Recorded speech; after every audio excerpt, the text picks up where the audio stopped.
Assalamualaikum warahmatullahi wabarakatuh. Sebelumnya, perkenalkan nama saya Istiwanda Farida. Saya berkuliah di Institut Perbanas Jakarta dan mengambil jurusan S1 Manajemen.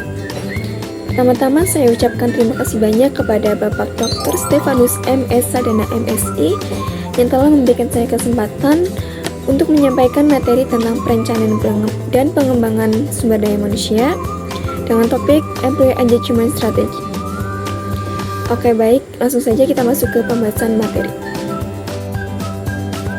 Oke, jadi topik yang akan kita bahas itu adalah Employee Engagement Strategy.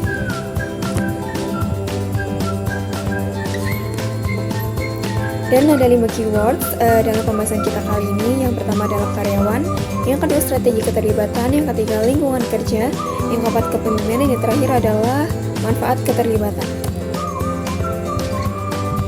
Introduction. Jadi keterlibatan karyawan itu terjadi ketika orang-orang berkomitmen terhadap pekerjaan mereka dan organisasi serta termotivasi untuk mencapai kinerja yang tinggi. Kemudian pendekatan strategis untuk meningkatkan keterlibatan karyawan diperlukan karena organisasi perlu mengetahui dengan jelas apa yang akan mereka lakukan untuk menangani faktor penting yang mempengaruhi perilaku karyawan. Dengan mempertimbangkan informasi tentang tingkat dan tren keterlibatan karyawan. Selanjutnya, apa sih yang dimaksud dengan keterlibatan karyawan? Jadi yang dimaksud dengan keterlibatan karyawan itu sendiri, seperti yang diteruskan oleh Kant tahun 1990, adalah pemanfaatan diri anggota organisasi tentang peran kerja mereka yang melibatkan penggunaan fisik, kognitif, dan emosional. Selanjutnya, mengapa keterlibatan itu penting? Nah, keterlibatan karyawan menjadi penting karena berkontribusi pada peningkatan tingkat kinerja dan profitabilitas perusahaan. Seperti yang dicatat oleh Truss et al. Tahun 2014 dan didukung oleh penelitian Gallup tahun 2006 yang menemukan bahwa unit bisnis dengan skor keterlibatan kuartil ke atas memiliki keuntungan dalam hal pergantian karyawan yang lebih rendah, penyusutan inventaris yang lebih sedikit, advokasi pelanggan yang lebih tinggi, produktivitas yang lebih tinggi, dan profitabilitas yang lebih tinggi. Kemudian ada pun faktor yang mempengaruhi keterlibatan karyawan. Menurut Crawford et al. Tahun 2014, beliau mendaftarkan beberapa faktor pendorong keterlibatan karyawan sebagai berikut. Yang pertama adalah tantangan pekerjaan, yang kedua otonomi, yang ketiga variasi, yang keempat umpan balik, yang kelima kecocokan, yang keenam peluang untuk berkembang, dan yang terakhir adalah penghargaan dan pengakuan.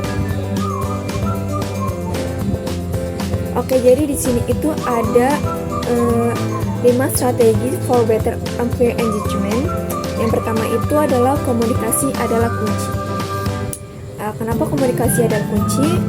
Karena salah satu hal terpenting untuk menjaga keterlibatan karyawan adalah komunikasi. Dan yang kedua adalah perhatikan kesejahteraan karyawan, di mana kesejahteraan karyawan memiliki pengaruh yang sangat penting terhadap karyawan. Selanjutnya adalah mintalah umpan balik, di mana umpan balik ini adalah perusahaan meminta pendapat dan evaluasi mereka tentang pekerjaan dan lingkungan kerja. Memberikan mereka juga kesempatan untuk berpartisipasi dalam pengambilan keputusan dan memperkuat keterlibatan dengan organisasi. Yang keempat adalah memberdayakan karyawan, di mana perusahaan memberi para karyawan otonomi, tanggung jawab dan dukungan untuk mengambil inisiatif, membuat keputusan dan berkontribusi secara aktif dalam pekerjaan dan organisasinya. Kemudian yang terakhir adalah akui mereka, di mana perusahaan dapat memberikan penghargaan, pengakuan dan pencapaian mereka di tempat kerja. Hal ini bisa mencakup memberikan pujian, penghargaan formal atau promosi, serta memberikan umpan balik positif secara teratur. Selanjutnya adalah proses employee engagement. Yang pertama ada evaluasi, yang kedua penetapan tujuan, yang ketiga komunikasi terbuka, yang keempat keterlibatan pemimpin, yang kelima adalah pengembangan karyawan, yang keenam pengakuan dan penghargaan, yang ketujuh kolaborasi, dan yang terakhir adalah evaluasi dan penyesuaian. Oke, di sini ada benefit of our employee engagement plan atau manfaat yang kita dapat, atau manfaat yang perusahaan dapat dengan mengadakannya perencanaan strategi keterlibatan karyawan. Yang pertama itu improving employee experience. Yang kedua adalah enhancing customer satisfaction. Yang ketiga adalah creating a high performance culture. Yang keempat adalah boosting shareholders value. Dan yang terakhir adalah being known as the employer of choice. Oke, di sini ada 5 sifat dan isi strategi keterlibatan karyawan. Yang pertama itu adalah dari sisi kepemimpinan, di mana kompetensi yang pemimpin perlukan untuk melakukan hal tersebut adalah otonomi. Yang pertama, adanya otonomi dan pemberdayaan. Yang kedua, pengembangan. Yang ketiga, kepentingan individu. Yang keempat, ketersediaan. Yang kelima, cara pribadi. Yang keenam, etika. Ketujuh, meninjau dan membentuk serikat. Kedelapan, mengklarifikasi ekspektasi. Yang ke-10, mengelola waktu dan sumber daya. Dan yang terakhir adalah mengikuti proses dan prosedur. Dilihat dari sisi lingkungan kerjanya.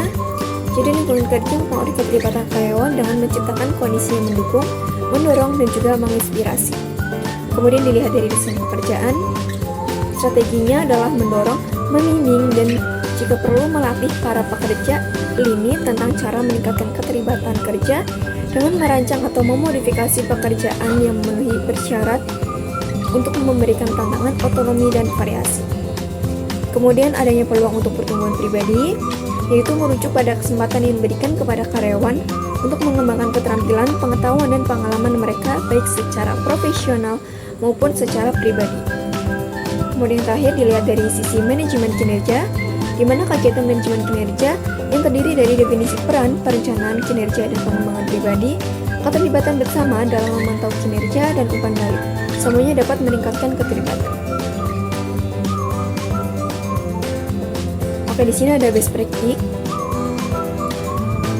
Saya ambil dari PT Unilever Indonesia Tbk Surabaya, yang dimana PT Unilever Indonesia Tbk ini mempunyai budaya organisasi yang baik. Tidak hanya berfokus pada masalah internal perusahaan, tetapi juga berkaitan dengan penyesuaian terhadap kebutuhan dan permasalahan eksternal. Budaya organisasi memfasilitasi akan cara, nilai-nilai, dan pedoman dalam merespon segala perubahan yang ada, menerapkan budaya organisasi yang baik, dan meningkatkan tingkat employee engagement. Dan dalam hal employee engagement ini, karyawan menilai bahwa bentuk reward yang diberikan oleh PT Unilever Tbk berkaitan dengan kesesuaian gaji, tunjangan, pengakuan, promosi yang adil adalah hal yang tidak bisa disepelekan. Karyawan dalam penelitian ini setuju bahwa reward yang diterapkan oleh perusahaan, baik reward intrinsik maupun ekstrinsik, sudah tergolong baik, sehingga hal ini turut menjadi faktor yang mempengaruhi employee engagement karyawan PT Unilever Tbk.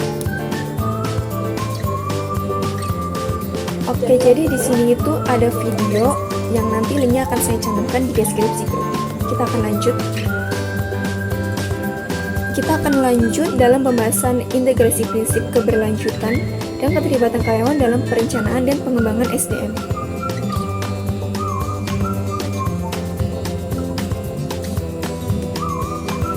Oke, jadi ada 6 sustainability atau 6 keberlanjutan yang mempengaruhi employee engagement dalam perencanaan dan pengembangan sumber daya manusia. Jadi yang pertama itu adalah identifikasi dengan misi organisasi, berpengaruh terhadap perasaan keterlibatan dan tujuan bersama, berpengaruh terhadap keterbukaan dan komunikasi, berpengaruh terhadap pemberian ruang untuk inisiatif karyawan, berpengaruh terhadap pengakuan atas kontribusi pada keberlanjutan, dan yang terakhir berpengaruh terhadap pengembangan keterampilan dan peningkatan keterlibatan. Ada juga pengaruh dari Gen HC dan Gen HR. Yang pertama adalah berpengaruh terhadap sense of purpose, yang kedua berpengaruh terhadap empowerment, yang ketiga berpengaruh terhadap keterlibatan dalam inovasi, yang keempat berpengaruh terhadap kesempatan untuk pengembangan pribadi, dan yang terakhir adalah berpengaruh terhadap penghargaan dan pengakuan. Oke, selanjutnya ada juga pengaruh dari EEO atau Equal Employment Opportunity terhadap employee engagement strategi dalam perencanaan dan pengembangan SDM. Jadi pengaruh yang pertama itu berpengaruh terhadap perasaan keadilan dan penghargaan, berpengaruh terhadap kesetiaan dan keterikatan dengan organisasi, berpengaruh terhadap peningkatan diversitas dan inklusi. Yang keempat, berpengaruh terhadap pengurangan konflik dan ketegangan. Dan yang terakhir adalah berpengaruh terhadap pengembangan keterampilan dan kesempatan karir. Selanjutnya ada juga pengaruh dari corporate citizenship behavior atau kerap disingkat dengan CCB terhadap employee engagement strategi dalam perencanaan dan pengembangan sumber daya manusia. Jadi pengaruh pertama itu dapat meningkatkan keterikatan emosional, dapat mempengaruhi pembangunan, kebanggaan dan kepuasan diri terhadap karyawan, dapat mempengaruhi kuatnya budaya organisasi. Kemudian yang keempat, mendorong kolaborasi dan teamwork. Dan yang terakhir adalah berpengaruh dalam menyediakan makna dan juga tujuan. Baik, terima kasih. Sekian adalah presentasi video saya tentang Employee Engagement Strategy dalam perencanaan dan pengembangan sumber daya manusia. Kurang lebihnya saya mohon maaf. Saya pamit. Wassalamualaikum warahmatullahi wabarakatuh.